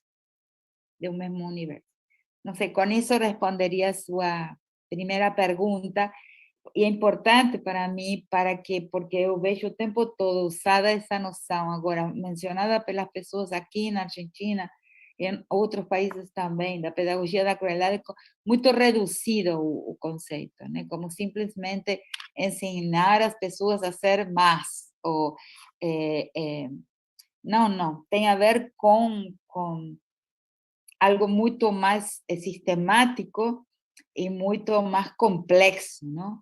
Que no fim da parada, no fim do processo da pedagogia da crueldade, nós temos um mundo cosificado, um mundo, a vida transformada em coisa. Então, aí, a outra pergunta, né? Então, o que eu tenho falado bastante sobre esse segundo tema, mais recentemente, apontando para o fato de que a gente fala no feminismo, da ideia de binarismo,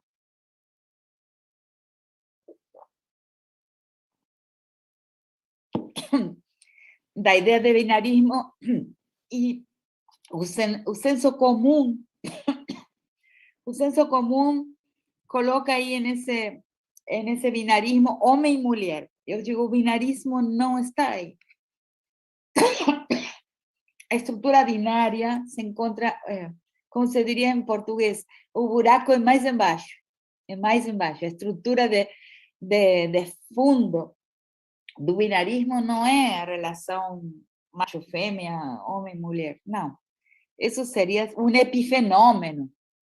E a estrutura profunda é isso mesmo que você está falando. Ou seja, é a existência de algo que acontece na passagem do mundo pré-colonial para o mundo do que nós chamamos a colonial modernidade, somente para mostrar que modernidade e modernização têm uma pré-condição, que é a colônia. Não existe processo de modernização sem um processo anterior de colonização. Portanto, modernização é branqueamento, por exemplo. E a gente não pensa somente com a cabeça, com a razão, a gente pensa também com a imaginação, ou seja, com as imagens. E o processo de eurocentrismo, branqueamento, que é o processo colonial por excelência, é o processo, no fundo, o processo de modernização. Ou seja, o bem vem de um futuro que é branco, que é europeu, que é ocidental, que está em outro lugar.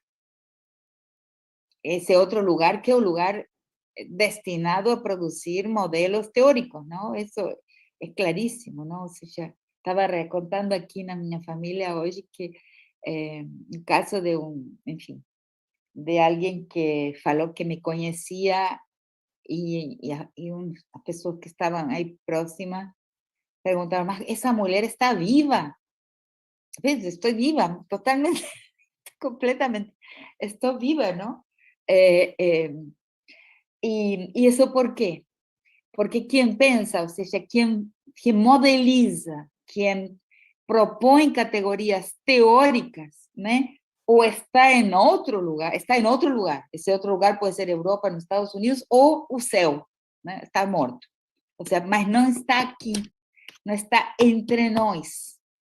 É um fenômeno muito curioso, mas na divisão mundial do trabalho intelectual tem uma região do mundo que não está aqui, de pijama, mas que está em outra parte, é a destinada a produzir as categorias, os modelos, a modelização, e nós somos aplicadores, ou seja, a gente está destinado à aquisição e à aplicação de modelos teóricos e de categorias produzidas em outro lugar.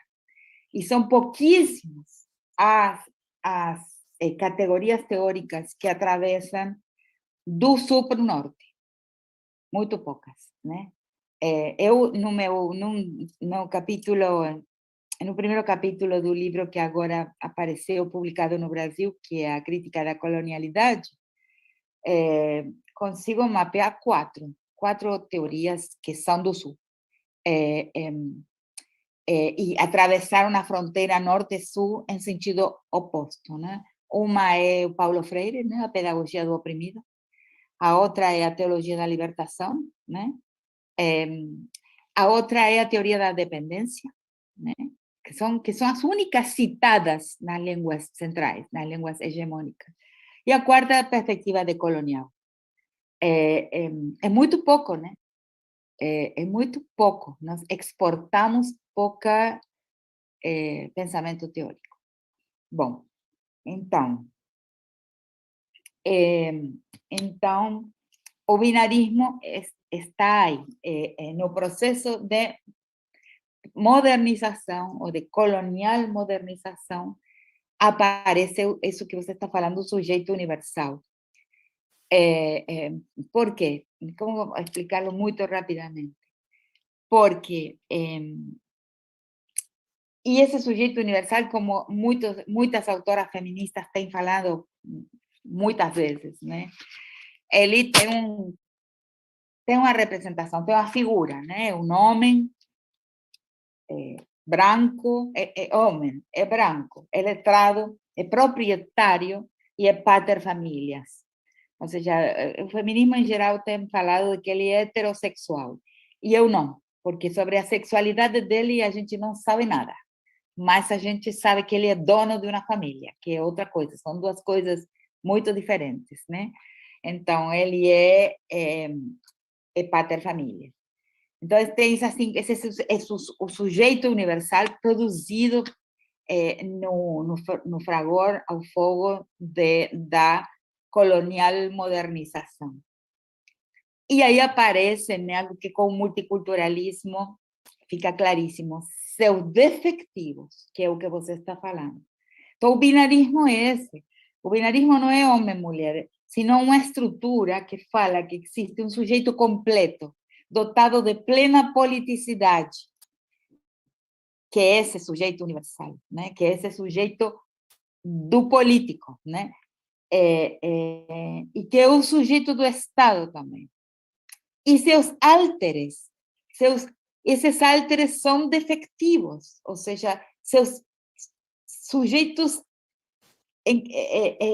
marcados pela incompletude, que são chamados de minorias ou identidades políticas.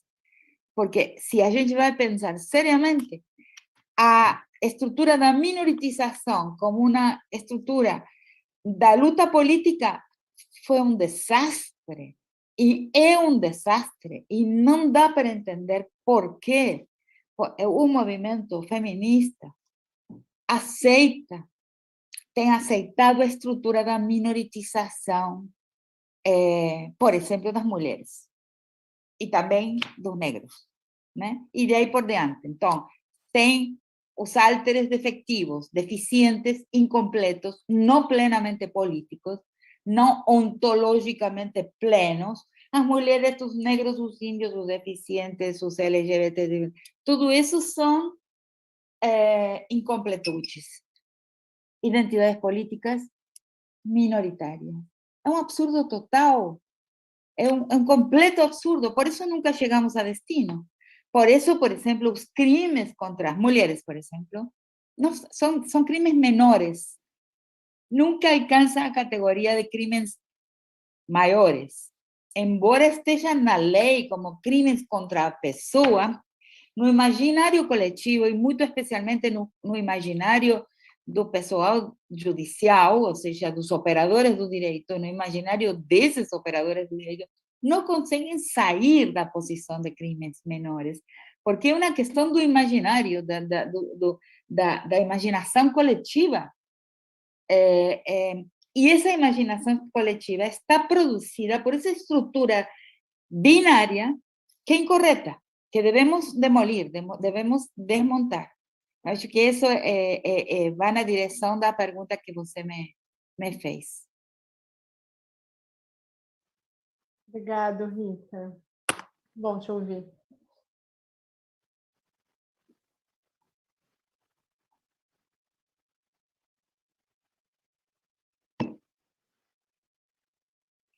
Acho que respondi, né? Isso Super respondeu.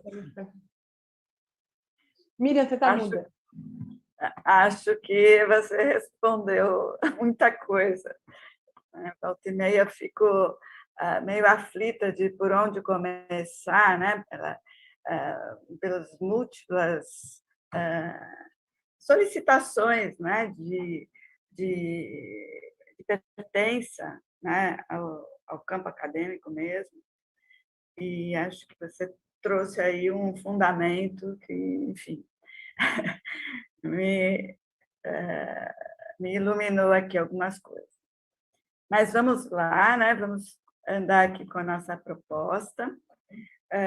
Então, agora eu vou passar a palavra para a Aline Souza Martins, que é psicanalista, é professora da Universidade Presbiteriana Mackenzie, doutora pela USP, fez estágio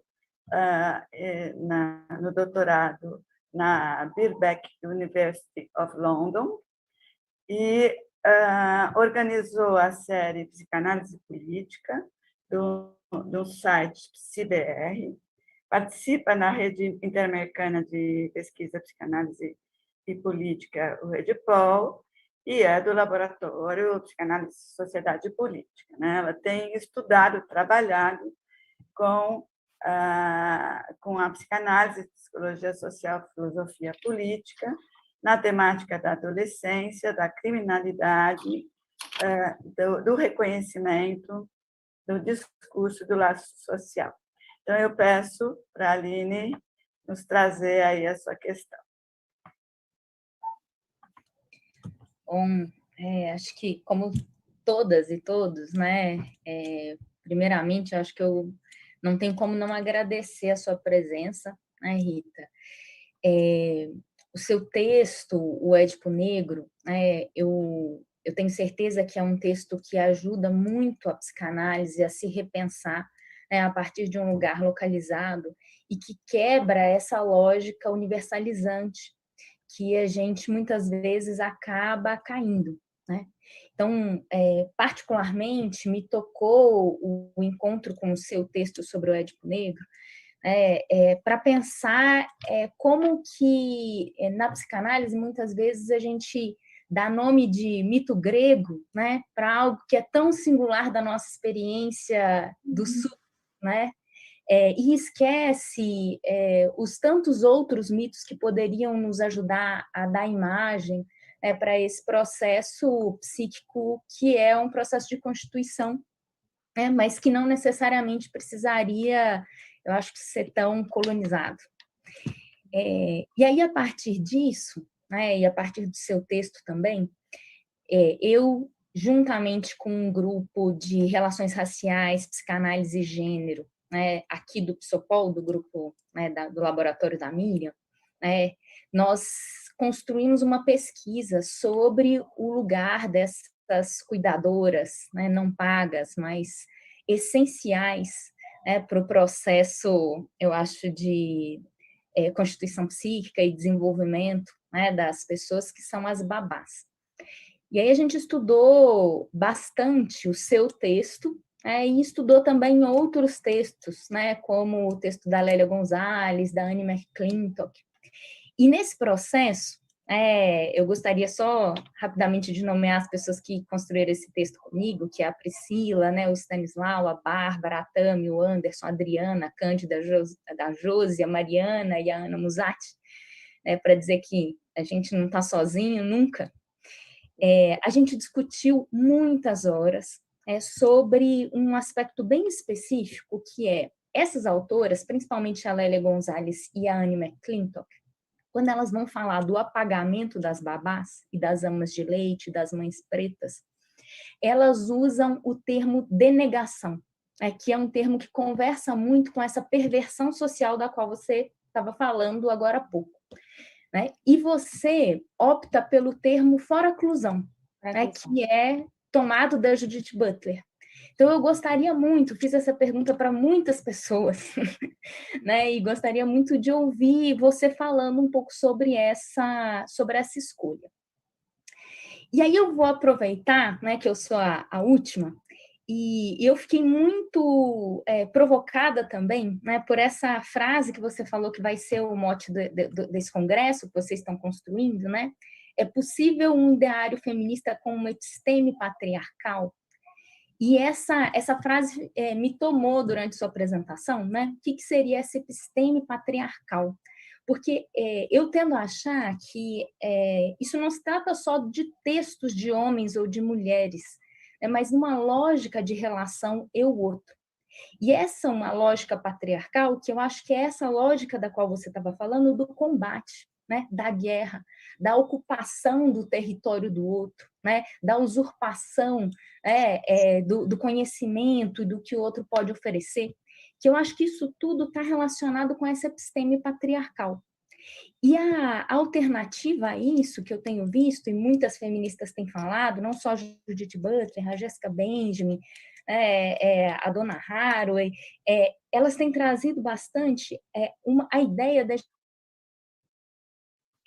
ética da coabitação, essa ética da convivência, da comunhão, da manutenção do paradoxo, no lugar de colocar ideias únicas.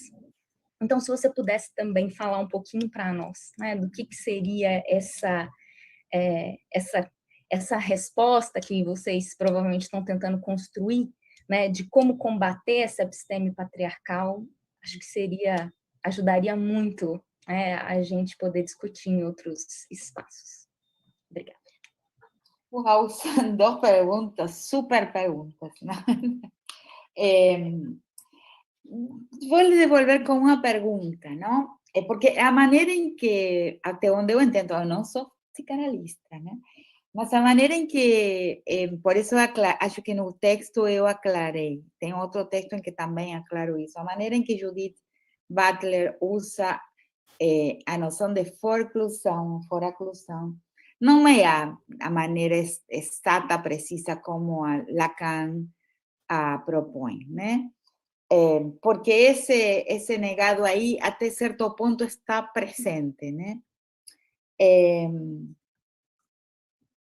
Quem sabe vou lhe fazer uma pergunta. Denegação, neste caso, a denegação freudiana, como algo que, no fundo, estamos afirmando quando negamos.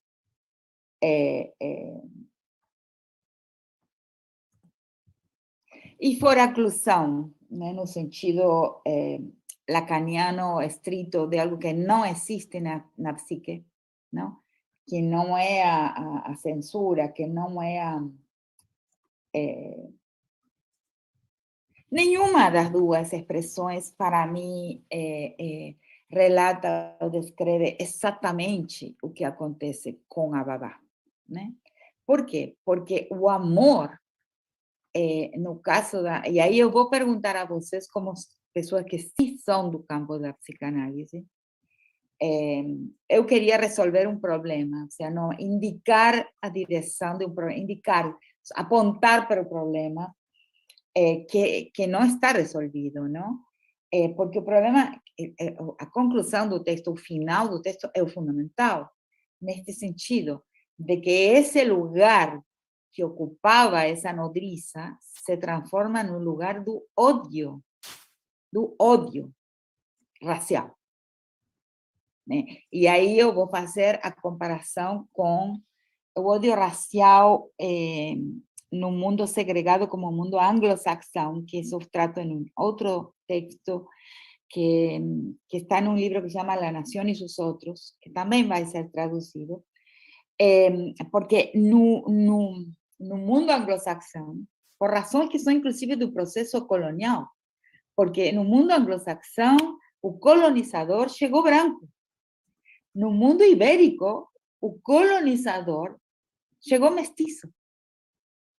O sea, no llegaron iguales esses colonizadores. O sea, o mundo da Península Ibérica é um mundo habitado por África por 9 séculos.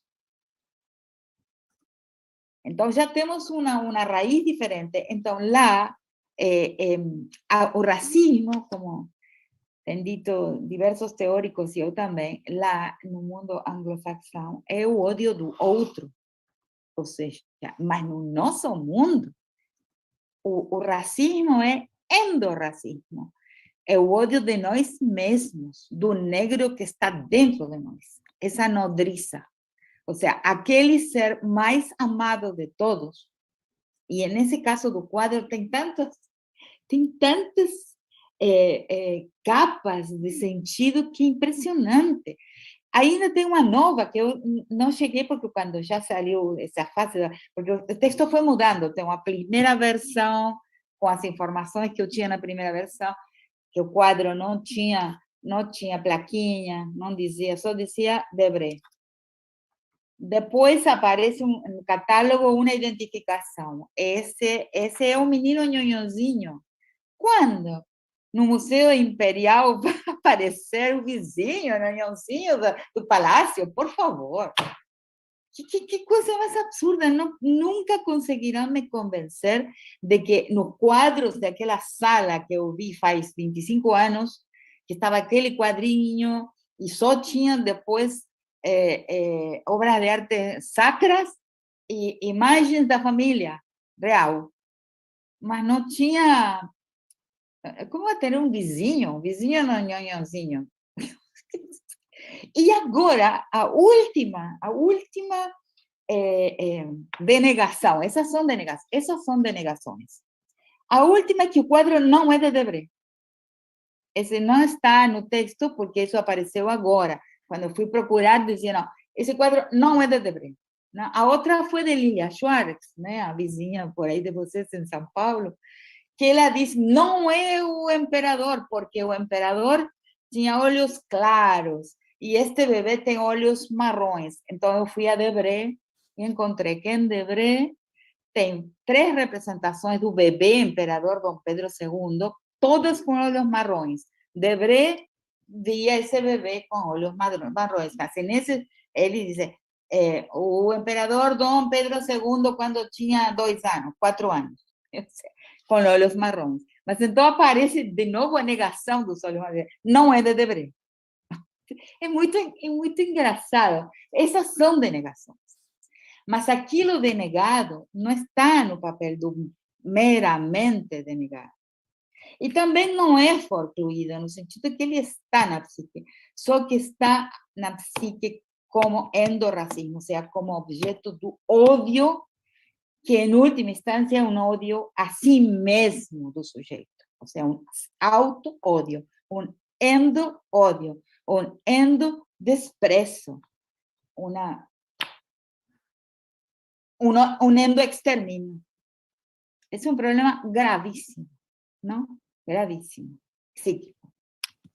Então, não é, na verdade, nem denegação, nem forclusão, mas a gente deveria inventar uma palavra para nomear aquilo que é extirpado, desterrado da psique para ser massacrado, ¿no? Mas que permanece na psique como como uma experiência de ódio. Essa é a minha leitura nesse momento, né? Evidentemente, a gente vai... Cada texto que a gente escreve expõe uma visão das coisas, é sempre submetida ao debate, né? Digamos, é para inseminar uma discussão, é para inseminar um debate. Isso é o papel central de um texto. De um texto chega a destino dessa forma, quando insemina um debate. Certeza, né, Rita? Você conseguiu fazer isso com o seu texto, né? Isso que importa. Então, a outra pergunta sobre é o seguinte. A ver como era. Sim. Porque essa proposta que ainda tem que fixar a data em que vai acontecer essa conferência, né? Porque a do ano passado ela foi inspirada porque a cátedra do Reina Sofia se chama Cátedra Aníbal Quijano, que é um pensador que formula a noção do decolonial, que não é a mesma coisa que pós-colonial, que não considera a possibilidade da descolonização, porque a história já caminhou, a história já ocorreu, não se pode rebobinar a história.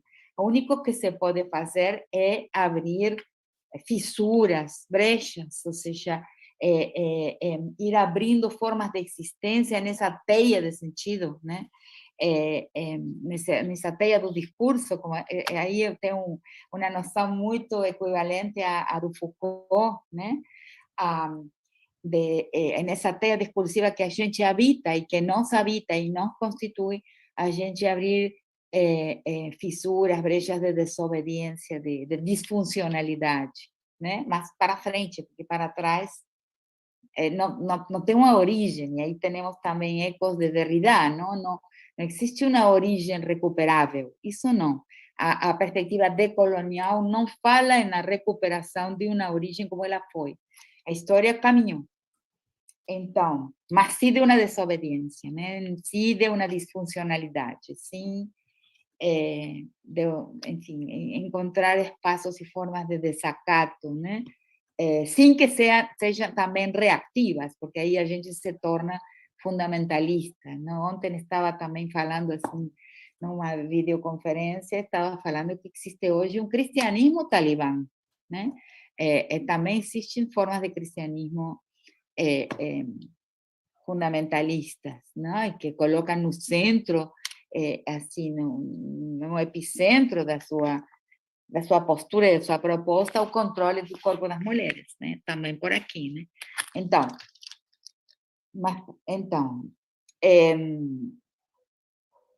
por que falei de tudo isso? Bom, por quê? Então, a frase do Aníbal Quijano, que a gente desenvolveu, expôs e analisou na conferência anterior, no início desse ano, 2021, era esta. Pode um ideário de esquerda permanecer numa episteme de direita? Né?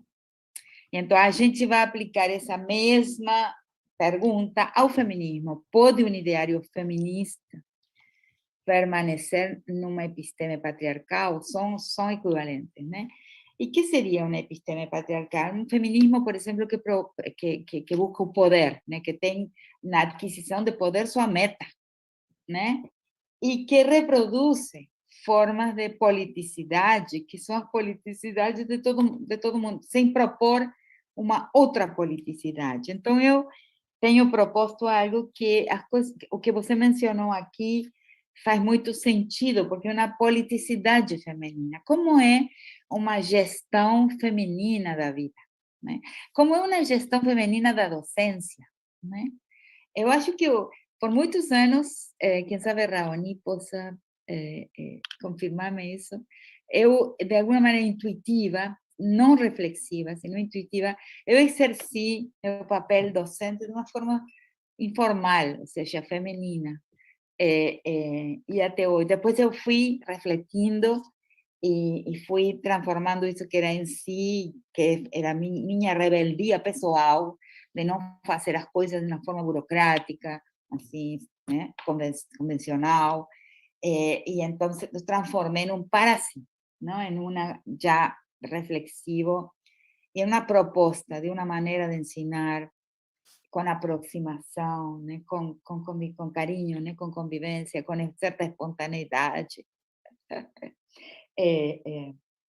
Y então, e agora o que eu estou propondo, sem chegar ainda ao fim do caminho, porque encontrei poucas respostas, mas considerando que homens y mujeres somos dos historias diferentes, no homens y mujeres, perdón, o femenino y o masculino, a posição, o papel femenino y a posição y o papel masculino son duas histórias que caminham ao longo do tempo entrecruzadas, em reciprocidade ou em associação, enfim. E que tem politicidades próprias. O que acontece é que no trânsito à modernidade, no trânsito à colonial modernidade, com a nuclearização da família, acontece algo terrível, que é a despolitização total da gestão doméstica, da gestão do que em Equador a população negra do Equador chama do casa adentro, do porta adentro. Esse espaço portas adentro se transforma en un espacio no político, mas isso não era assim. No mundo de estrutura comunal, tem duas politicidades, duas gestões claras, e o espaço doméstico é atravessado por muitas presenças e vigiado por muitos olhos. E é uma outra gestão, não é uma não gestão. Com a nuclearização, a modernização e o evento do individualismo, da emergência do indivíduo como centro da polis, como sujeito político, o que acontece é que esquecemos que muitas das tarefas e muitas das práticas e trabalhos, mas não trabalho no sentido assalariado, eu não acredito no trabalho do cuidado como um trabalho assalariável, simplesmente porque não pode ser cosificado, porque não pode ser transformado em trabalho alienado, porque não pode ser mercadoria. Você paga e compra uma mercadoria, e aí tem, pero então o que é? É uma outra política, é uma outra politicidade, outra tarefa política, por isso eu falo, por exemplo, que maternar é político. Então, que características tem essa outra politicidade, essa maneira de ser nossa, né? Das mulheres, que, por exemplo, acontece, duas mulheres se encontram, nunca se viram antes, não se verão depois, e podem conversar, como me aconteceu em encontros com mulheres, 15 horas seguidas, sem parar. Isso não pode acontecer com varão, com homem, nunca vi, não existe. A gente conta isso, aquilo, não, porque a vida, entra o pensamento, entra tudo aí no meio, aí vai falando, e passa um dia inteiro duas pessoas que nunca estiveram juntas antes, não se conheciam antes. E agora acontece, por exemplo, que tenho visto acontecer entre pessoas que nunca se viram pessoalmente. Isso é feminino, isso faz parte de um estilo de gestão da vida, de uma politicidade que foi desenvolvida como um saber, como uma forma de ser, uma forma de gerir, uma forma de administrar, que é da história das mulheres. Aí tem um saber. Então, falta completar essa ideia. Eu tenho proposto, né, em 2 textos e em várias conferências, mas temos entre todas que pensar e dotar a nossa maneira de gerir a vida de uma retórica de politicidade, de uma retórica de valor. E a partir daí, dessa politicidade, eu acredito que se pode mudar o mundo. Porque temos entendido algo falso, temos entendido que tomamos o Estado e a partir do Estado mudamos as regras da vida, mudamos a ordem do mundo. Mas isso não tem acontecido nunca em nenhum lugar. Por quê? Porque na origem do Estado, ou seja, na criação da noção Estado-nação, que é na Europa. É a história das sociedades, a experiência das sociedades que foram construindo esse instrumento, esse artefato que chamamos Estado. Na história do nosso mundo, do lado de cá, não foi assim. O Estado é uma transposição de uma invenção europeia ao território, ao outro lado do mar. Então, esses Estados nossos não estão originados em processos das nossas sociedades, estão transplantados para administrar recursos humanos e recursos da natureza, mas a estrutura que administradora veio de outra parte, veio de outra história, que não é a história dos nossos povos. Portanto, é na sociedade, é no corpo a corpo, no cara a cara, no pés na terra, que se transforma a vida e se transforma o Estado. É ao contrário do que estamos pensando. Eu acredito, tenho chegado a essa conclusão. Portanto, essa politicidade feminina, essa outra forma de fazer política e de transformar a vida e de gerar, aí volto ao princípio da nossa conversa, e de gerar peles éticas, sensibilidades éticas, é um trabalho plenamente político que está no cuidar, que está no maternar.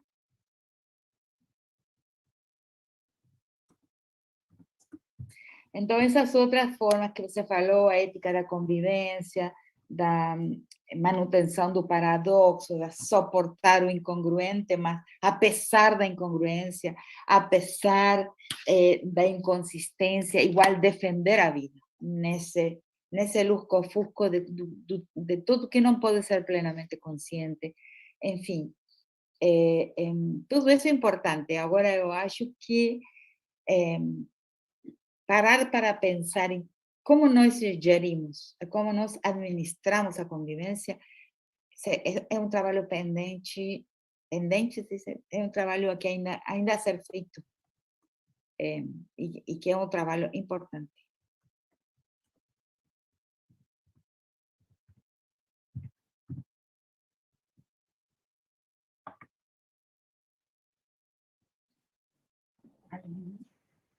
Muito obrigado, Rita. Acho que sua resposta foi muito para além da pergunta, né? Vamos continuar seguindo o seu trabalho aí para ver o que a gente vai construindo, né, em torno desse enigma. Obrigada. Bueno, bom. Então, um beijo.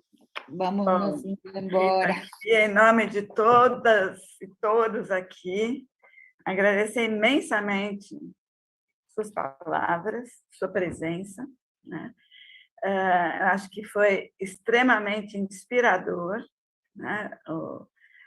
O modo como você se posiciona frente à produção, a mensagem aí que você deixa também de trabalho, né? Para continuar pensando junto, construindo formas aí, como você está dizendo, de um outro modo de gestar a vida, né? Então, acho que, enfim,